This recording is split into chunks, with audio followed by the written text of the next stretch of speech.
See if that's working. It's in progress. We are recording. Brilliant. So hello everybody, thank you ever so much for watching. I'm really excited to be here this evening with my very special guest Tanya. We're going to talk about mindful movement and yoga, which is something I know very little about, so I'm sure I'm going to learn a lot this evening as well. So Tanya's with me now. So Tanya's a mindful movement coach, an outdoor PT and a yoga teacher as well, and a diabetes coach as well. Is that right? I've probably got that. I am. Yes, no, awesome. That's right. I am. I'm a diabetes prevention. And actually, yeah, and actually soon to move into remission also, because there are a few different programs that are run nationally for type 2 diabetes. Okay, brilliant. Yeah, so a lady of many talents and lots of, a fount of well-being knowledge. But what we're going to talk about specifically this evening is mindful movement and yoga. So Tanya, can you tell us first of all what mindful movement is? We'll move on to yoga specifically in a minute. But first of all, tell us a bit about what is mindful movement and what are the benefits, kind of mental and physical well-being benefits that are associated with it. Okay, so just to not even disclaimer, but just to caveat it, it's a phrase that I've come up with for myself. But I love it. I love it. As soon as I saw it, I was like, I love that. And even just saying it, like saying mindful movement makes me feel better. Yeah. Because we so often exercise can be about sort of intensity, it can be. So anyway, tell us what it's all about. That's kind of part of it, because so when I describe what I feel is mindful movement, it's really about being quite intentional with our activity as much as anything else, and actually being quite deliberate about how we're moving, what we're doing, kind of where we're placing our body and all the rest of it. Rather than, as you were kind of saying, maybe those really quite intense workouts that we tend to do all the time. We're kind of crashing through a set of exercises.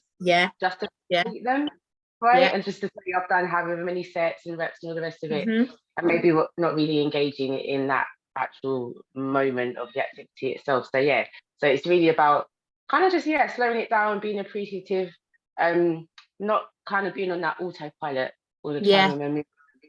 And just kind of being a little bit more present, a bit more aware, and just in your body, in your mind, in your body. That sounds amazing. That sounds amazing. And we know, don't we, that the more time we can spend being present and being connected to what we're doing in any activity, like whatever it is, the more time we can spend in the present moment rather than letting our brain race ahead to what we've got to do next, or ruminating on what's gone before that perhaps not gone so well. It's just time in the present moment is so beneficial for mental health. Yeah, absolutely. And it can be it's quite important in movement in itself anyway. I mean, kind of linking it to yoga and different kind of styles. I'll elaborate on that in a second. But if you just think about normal physical activity, you might be guided through a movement or an exercise and just kind of going through the motions, but not really thinking like that mind-body connection, right? So what are my muscles actually doing here? What muscles contracting? What muscles relaxing, right? How is this, how am I stable in this movement here? And just really thinking about what actually am I asking my body to do? And how is it responding to that movement that I've given it? And maybe how I can move better in this movement, in whichever way you want to practice it as you go along. So and also actually using breath as a vehicle for that as well. And just having it linked all of that as well. So breath is really important, not just for the physical, but it's quite interesting because it sounds like those are some of the things that we associate with meditation as benefits, like being mindful, focusing on the breath, being in the present moment. But meditation is obviously kind of a still activity, but I imagine applying those things but moving brings a whole different dimension and a whole other set of benefits, and just a whole different experience, which I can imagine is great. Actually, I want to do it. Absolutely. You can join me anytime. But even that's really interesting in terms of what you said about meditation being about stillness, and of course 100% there is that element of it, or big element of it. But there are different types of meditation and mindfulness, and there's many ways of finding our own kind of, I guess, activity that works for us. As there are people, right? There's as many ways to meditate as there is people.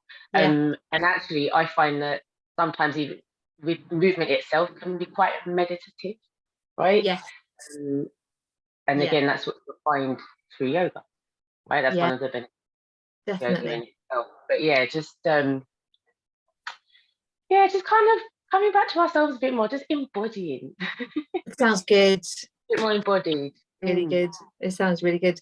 And tell us, like, what inspired, because you're a yoga teacher and you've studied yoga in depth. So we're going to move on in a moment to kind of like the benefits of yoga specifically. But what inspired you to become a yoga teacher? Tell us a little bit about your yoga journey, as it were. Well, it's been a while actually. I don't even know how or why or where I decided to first try yoga, whether it was in a class or like I just don't know. I can't remember. But it was something on the timetable at the gym I was at, and it fitted what my time, and I just jumped in. But just in terms of I've always loved it. I've always had a really nice connection with it. In terms of movement, I'm a very even actually my social my tag, is it tag my handle, whatever, on social media, it's functional fitty, right? So that again, that's the word functional in terms of fitness. That's a whole nother conversation.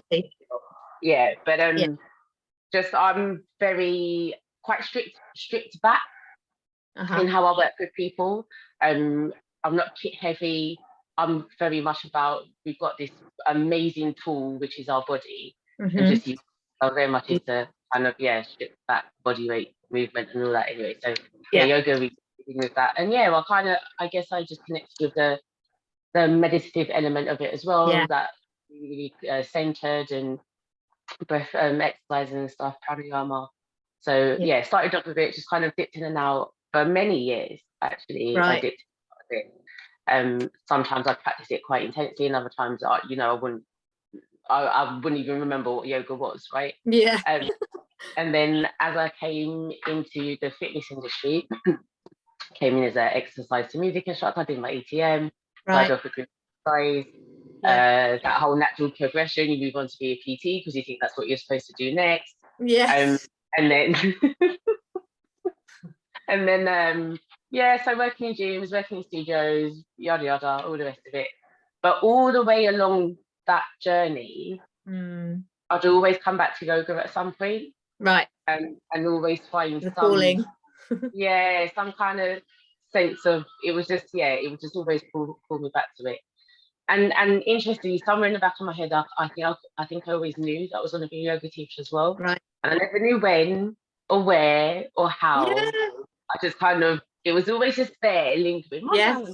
I'll teach this one day. And then the opportunity came up last summer, end of last summer, August. And I was like, right, it's here. It's presented itself to me. I'm going to jump on board. Amazing. That's brilliant. That's awesome. And there's I don't know much about yoga at all, but I do know that there are lots of different types. And I think I think most of us got a picture in our head of what yoga is. And it might be we might imagine somebody in some kind of impossible, seemingly impossible pose, or hot yoga. I think of hot yoga, doing yoga in the heat. I know there's lots of different types, and quite often people have kind of a preconception of what it is. But at its heart, what is yoga, and what what the kind of main benefits of it? That preconception is common. Even I now, as a someone who's teaching it, right, and trying to bring it to others. When I came into it, even I was like, whoa, what is this? It's so the stuff that we see is the asanas, right? So that's just one type. Right. Okay. That's one element of yoga, right? That's the physical practice of it. Okay. So there are many, many, many different elements to it. So yoga in itself, I guess, it's described in many different ways, but I guess the way that I would try and break it down to a newbie maybe is like it's a philosophy for starters. There's a whole tradition, it's a whole philosophy. You could almost see it as a template or guidelines, like a guidance system for just how to kind of navigate our way in this world a little bit more and bring a sense of bit more sense of self-realization, liberation. The end of I say the end result, but like it's a path to liberation, right? It can be seen as, and there are steps towards that. Yeah. And so yoga's like, here you go. This is the tools that you can use to that path. Asanas are just one of it, and yes, that's what we see. But that's kind of what modern times have done to it. They pick the bits out, as we do as humans do. We pick the bits out. Yeah. So by asanas, you mean poses, like the positions postures, that the postures, and okay. But that's just a part of it. It's just one part of it. So you have, I don't know if you've ever heard of something called the 8 limbs. The 8 limbs of yoga. No. So okay. So Ashtanga, right? So the 8 limbs of yoga. So I've written them down because as much as I've studied this stuff, this honestly is it blew my mind when I first started learning about it. I was like, what is this? It's a whole new world, literally. It's a whole new world. Like, but the song there. Yeah, exactly. It's the 8 limbs. So you've got the yamas and the niyamas, which are like the restraints and the observances. There's 5 of those each, and I'll if we've got time, I'll dip into those a little bit. Okay. Then you have the asanas, right? So that's the physical postures. Physical postures. Yeah. Right. Then you have pranayama, which is the breath work. Okay. Then you have pratyahara, which is sense withdrawal. Okay. Right? And then you have dharana, which is like intense focus. Wow. Okay. Yeah, so there's all these different steps, right? And then you have dhyana, which is like real deep meditative absorption. Okay. Leading us towards samadhi, which is like the self-realization, the liberation. Yeah. So there's a lot to it. It's not just about what crazy position you can get your body into. It's really, and I think actually that can be to its detriment what puts people off yoga in general.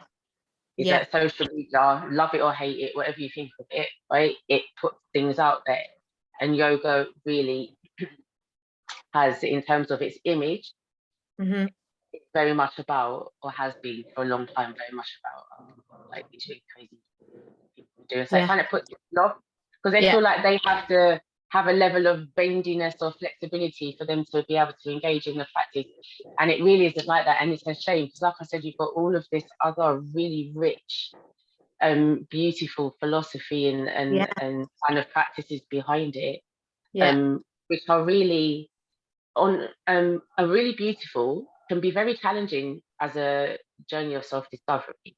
Can be, really make you kind of confront yourself and the way you think and I guess act and behave and stuff, kind of how we relate in the world and to ourselves, but generally speaking, people only really know about the that's I'd never heard anything about any of those other dimensions, and I guess so for somebody who is coming to is like interested in yoga and is coming to it for the first time, is thinking they'd like to give it a go, but is probably, most obviously you've studied it in depth and you're on a kind of a continued kind of journey of like progression with it. But for somebody who's thinking of maybe just doing a class or doing some practice like once a week or twice a week or something, what do you think they would expect to receive in terms of benefit or change or mental health, physical health, that kind of thing? Okay. From a kind of entry point, as a beginner who's kind of come into it and just doing, say, once a week to start with. Okay. So even that once a week can do a lot, right? Because it really is just about taking that 45 minutes, an hour and 15, whatever it is, and just being on that mat in that moment, being present, practicing your yoga, right? In terms of, okay, so with breathwork in itself, right? When we're working with breathwork, you even, as a fitness person yourself, you understand the importance of breathing and what breathing does for our physiology, right? So in terms of even just finding a moment to kind of settle and connect with your breathing and slow that breathing down, that's because our parasympathetic nervous system, right? And starts to thing that take us out of fight or flight and bring us into a state of calm, right? So that you got that benefit and element of it already. And then obviously in terms of the postures and the and practicing on a physical level, really, really good for posture. If you got, I'm not going to say like specific stuff, although people that have maybe back pain or find that they're really achy and stuff in their joints and stuff might find over time, because nothing's a quick fix, right? But over time that they will find some relief through working through yoga, because you're not just stretching, right? You're strengthening as well. Yeah, it's that's another really like common misconception, I think, isn't it? That I think a lot of people think yoga is about, as you say, bendiness and flexibility, but it's got a massive kind of strengthening potential 100%, as well. Yeah, 100%. Back in the day, I've seen it before. Not recently.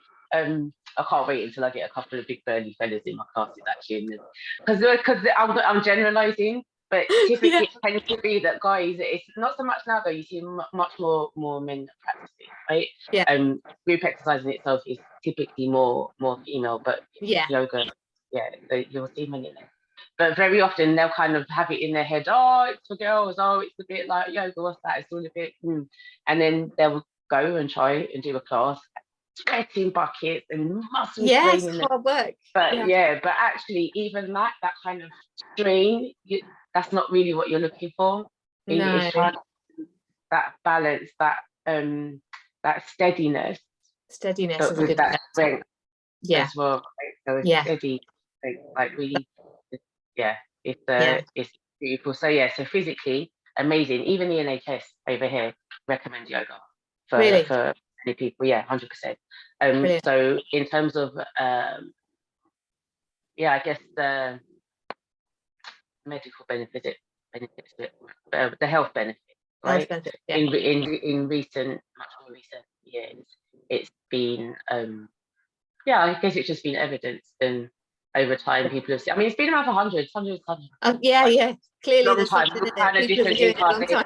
But it must work on some level, right? But obviously, science progresses, and people research and hook people up to stuff and all the rest of it, and actually figure out what's going on and what the benefits are.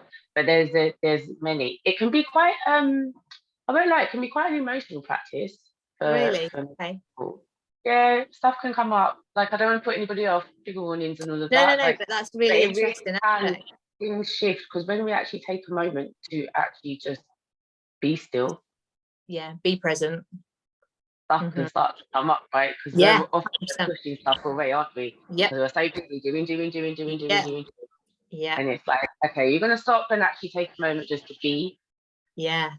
And we don't do that anymore habitually. Like, it's just not. But unless we engineer a situation to do that, we don't do it. And so I can imagine that can be quite an eye-opener, quite challenging, potentially can catch people by surprise, I imagine, sometimes. Because it does, it asks you to look inwards. Most of those the 8 limbs that I mentioned before, they are all about looking inwards, right? Just kind of starting to observe how going on. What were there was the observances and there were the restraint and the observance. What does that mean? That's really interesting. So like the yamas and the niyamas, right? So there's 5 of each. So the yamas are the restraints and the niyamas are the observances.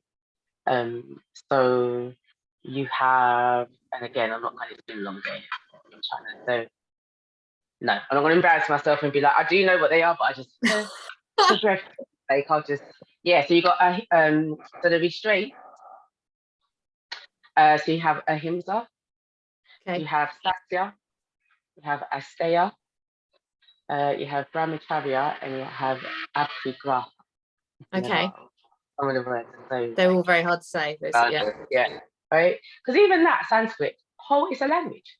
It's a language. Yeah, it's an old. So when you're hearing your teachers say the Sanskrit name in the class and the English name, it's like they've studied a whole new language, right? To be able to, yeah. translate that for you. Like there's so much. There's so much. So yeah, and then so with those, just with your restraints, right? The 5. So ahimsa is I guess like non-violence, right? Kindness, compassion. Okay. It's kind of how people will interpret in them different ways. There are definitions of them, but just in terms of how I kind of digested it for myself. Because I'm reading from a notebook that a couple of months ago, I was like, okay, how do I interpret these, right? How do I kind of, it's for me. And so, in terms of non-violence, ahimsa, that's a founding principle, right? We don't hurt. We don't, whether it's by speech or by physical, like the whole ethos is do no harm, I guess. Yeah. Cool. Yeah. So, but also towards ourselves, right? So kindness can be quite violent towards ourselves. Yeah. Think about how we think about or to ourselves sometimes. There's the kind of inner self-talk. That voice on the shoulder sometimes can be real mean, right? Yeah. So it's also about that same thing to ourselves. So that's kind of like optimal conditions to operate from. And then satya is truth. Right. Yeah. So again, in terms of how I sort of interpreted that, its basics is about, I guess, authenticity. So you can speak your truth as well. So, and again, linking it back into ahimsa, but you can speak your truth, but it doesn't have to be in a confrontational or violent way. We can speak our truth. We can be authentic, but it doesn't have to, cause friction or conflict with anybody else. Yeah. So yeah, and why did I write inner Buddha nature? Maybe that was around being like our authentic self. Because there's actually people who are interested in Buddhism as well. There's of course a lot of crossover. Crossover, There as well, right? In terms of some of the principles. Asteya,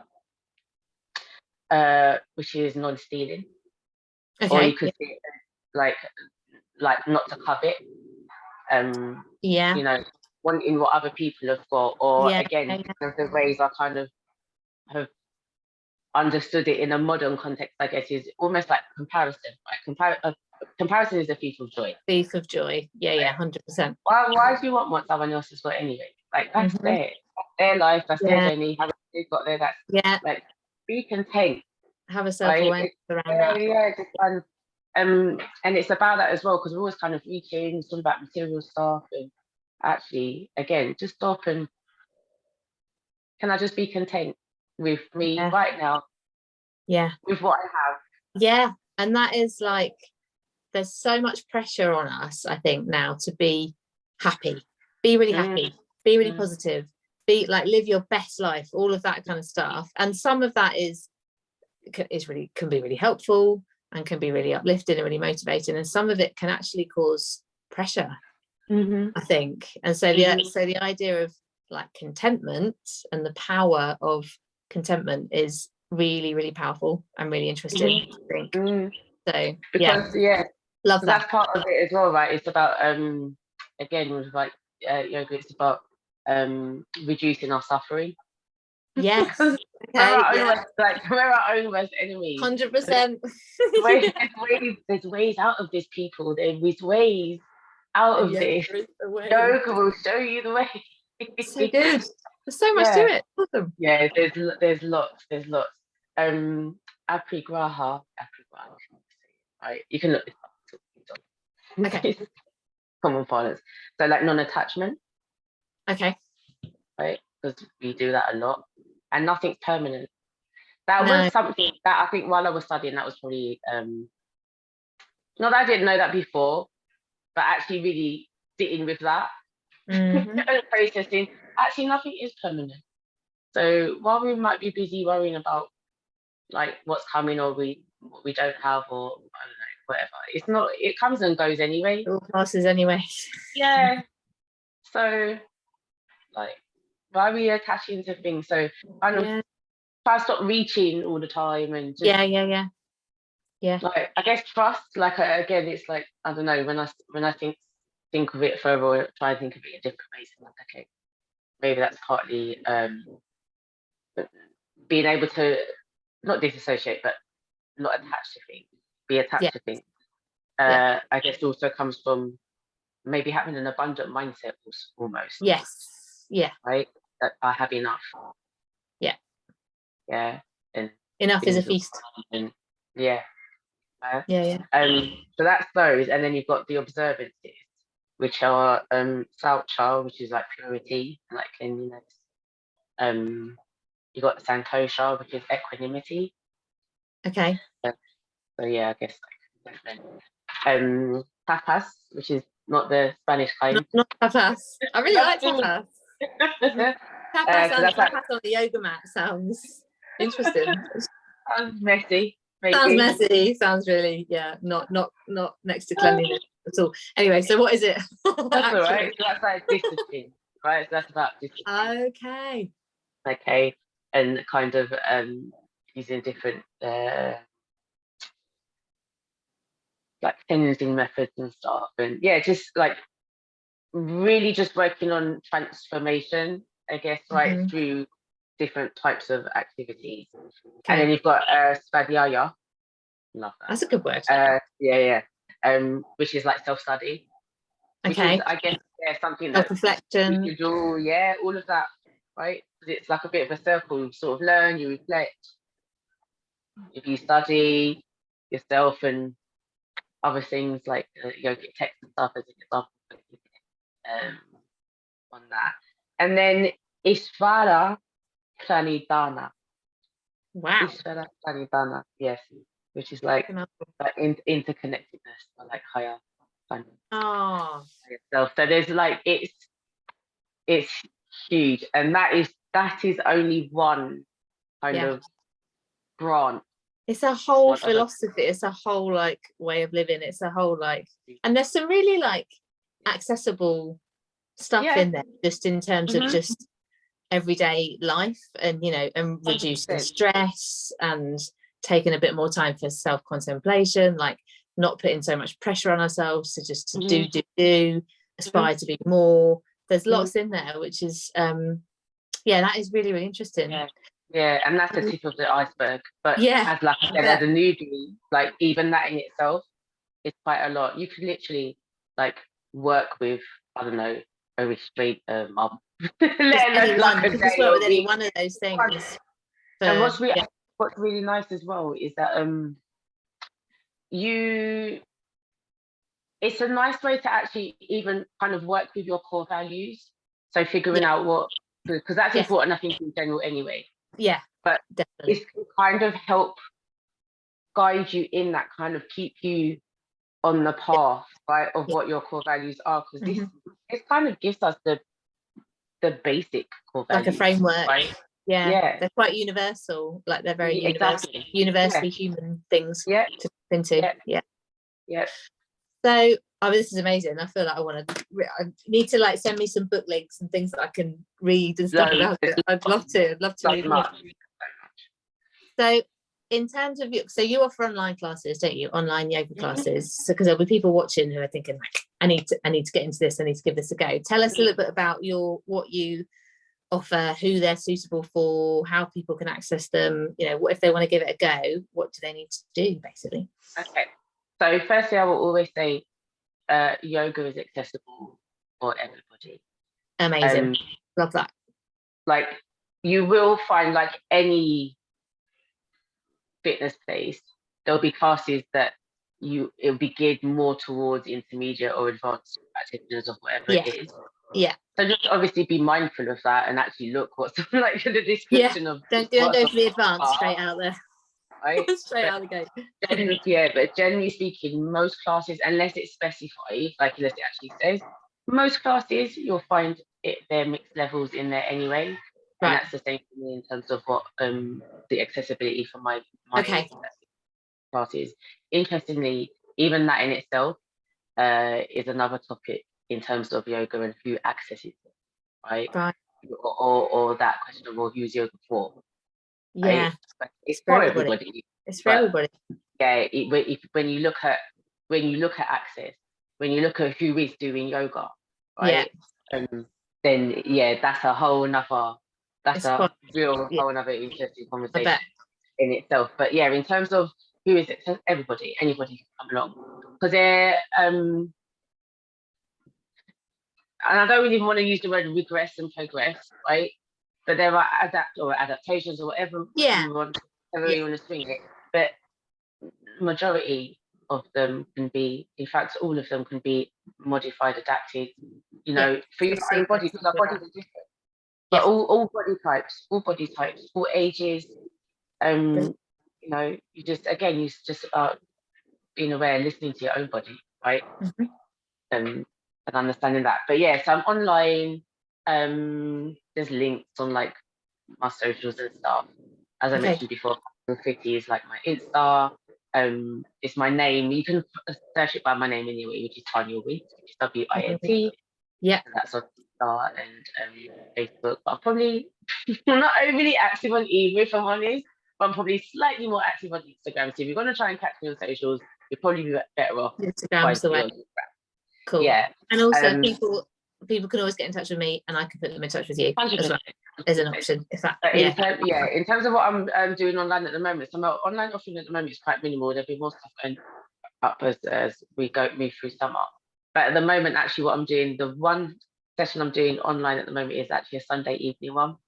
Nice. And it's like a nice wind down to the end of the week. Yeah, that's really good. Monday. That sounds really good. And I also incorporate yoga nidra into it, which again is like a whole nother. Have you heard of that? I've heard the word, but I don't know what it means. I've heard people talk about yoga nidra, but I don't know what it is. Yeah, so it's another yogic practice. This is non-asana based, right? So it's a form of meditation. Okay, it's not about physical postures and poses. It's about that sounds great. It's about lying down. The practice before will be, but then the nidra after is about just being still in one place. There's different elements to the meditation. Look it up, because I've never been on there for a little while, so I want to try and keep ourselves tight. But it's beautiful. It's superbly restorative, and it's good for loads of different things, but particularly good if someone finds it difficult to sleep. It's often it's often used for people who find it quite difficult to kind of get to sleep with it, because they just highly stressed and they just kind of need a way to wind down, or if they're insomnia or something, or maybe just a bit of anxiety. It's beautiful. It's not specifically intended to send you to sleep, but many people do. It's not unusual to fall asleep in the middle of a yoga nidra practice, right? So so I'll do like a maybe 40-minute hatha yoga to begin with, and then finish up with nidra afterwards, kind of that's so good, drifting off into the early amazing. But and then the rest of the stuff I do either in person, like in studios, or like some corporate stuff, or one-to-one. But contact, even if it's just for questions, like I always welcome questions, and that's lovely. I'm happy for people to ask and to inquire. And what I would say as well for beginners, just quickly going back to that, is that often what I do hear, even before I became a teacher, often what I would hear is people say that they really want to try yoga, and they really feel like somehow instinctively they know they're going to get benefits from it. Everyone tells them it's amazing, right? And then they go and do a yoga class, and they're like, "Do you like it?" And they're come really disappointed. And I'm like, "Okay, well, what type of yoga did you do?"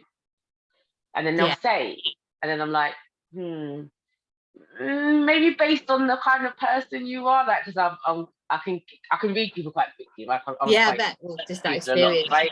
Yeah. So maybe it's just not the style, just maybe wasn't for them. Yeah. So I'd actually encourage people to actually try different types. Right. Got it. If something's called vinyasa, it can get a little bit tricky, because it's linked with the breath, yes, in, out, in, whatever, right? So you're linking the postures with the asanas with the breath. I've done a bit, but it can be very snappy, right? Yeah, and some people find that challenging, I guess. Yes, right? Yeah. And they need maybe a more steadier alignment focus, posture focus class, which is a little bit more that's more down the route that I go. Right. Got you. Which interestingly, when I first started training, I thought I was going to go the vinyasa route because that's what I'd always been used to, practicing myself. But actually, when I started studying, I was like, oh, actually, no. I think that was more to do with that, like, London's just crazy and we're always moving at like 76 miles an hour. And I was just used to my yoga being just like that. But actually, I really like the slower going down. focus. I love that idea. So yeah, so that can catch people off guard if they're more inclined to want something a bit more slower focused, or yeah, it can work both ways. Someone might go and it be a bit too slow for them, so I'd be like, well, maybe you need to try a bit more slowly type class, and vice versa. It might have been too quick for someone. They can't really, they don't have time to be in the posture in the asana, right? So again, it's about that time. So maybe they're more suited, like I said, to the slightly slower one. So it can sometimes just be trial and error. Or you might want to do just try it and see. Yeah. But there's loads. There's lots of types I've never tried. There's lots of like rocket and forest and like there's all sorts. Like you say, it's a whole world. It all kind of comes from the same. Yeah. Amazing. Throw a fancy name on it and and call it it's a new yoga. New thing. Well, I am definitely going to try one of your Sunday sessions because that just sounds amazing. It sounds exactly what I need in my life right now. So I'm looking forward to that. So yeah, look, we're definitely going to talk about that. And so thank you ever so much, Tanya, for all your time, sharing all your knowledge with us. It's been massively enlightening. And I know that we've only just scratched the tip of the iceberg as well. Teeny, tiny. It's been absolutely amazing. So yeah, thank you ever so much to everybody that's watching. If you'd like to give Tanya's classes a go, you can find Tanya on Instagram, Functional Fitty. You can double T double E in Fitty, Functional Fitty on Instagram. Tanya Wint, or you can just get in touch with me and I can put you in touch with Tanya if you want to give her classes a go. So thanks everyone for watching. Thank you so much. I'm going to stop recording, Tanya, and then I'll catch up with you. All right. Thanks everybody. Awesome. How do I stop record? I never remember how to do that bit. Oh yeah, here we go. Oh, this is me and tech. Okay, there we go. Right.